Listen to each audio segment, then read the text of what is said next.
তাণ্ডব 2 তাণ্ডব। ইচ্ছে হলে কাল বিলে গোসল করি, ইচ্ছে হলে পাবলিক বাসে উঠি, টং দোকানে গিয়ে চা খাই, আমি একজন সাধারণ মানুষ বলে দাবি করলেন আফরান নিশু। 2 দশকের দীর্ঘ ক্যারিয়ারে মডেলিং এবং নাটকের পর এখন বড় পর্দায় সাফল্যের সঙ্গে কাজ করছেন জনপ্রিয় অভিনেতা আফরান নিশু।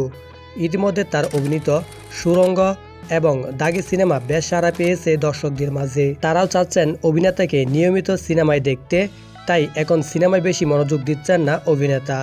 তবে শুধু পর্দাতেই নয়, ভক্তদের কাছে তার সাধারণ জীবনযাপনও বেশ প্রশংসিত।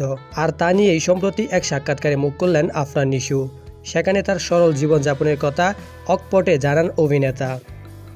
আফরান নিশু বলেন, এখনও আমি ইচ্ছে হলে পাবলিক বাসে উঠি, টং দোকানে গিয়ে চা খাই, 300 ফিটের ওই দিকে গিয়ে ঘাসের উপর হাঁটি, গোসল করতে ইচ্ছে হলে সেখানে কালবিল রয়েছে সেখানে করি।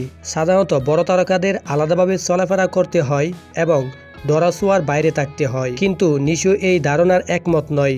সাধারণ জীবনযাপন বজায় রাখা প্রসঙ্গে এই অভিনেতা বলেন, আমার কাছে এগুলা কুসংস্কার লাগে, আমি সিম্পল থাকি, এটা আমার স্টাইল, নিজেকে এভাবে প্রেজেন্ট করতে পছন্দ করি।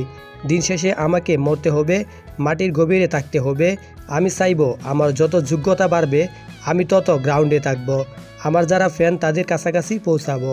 এদিকে নিশু অভিনীত নতুন ওয়েব সিরিজ আকা খুব শীঘ্রই আসছে। বিকি জাহেদের পরিচালনায় নির্মিত এই সিরিজটি নিয়ে ইতিমধ্যেই আলোচনা শুরু হয়েছে।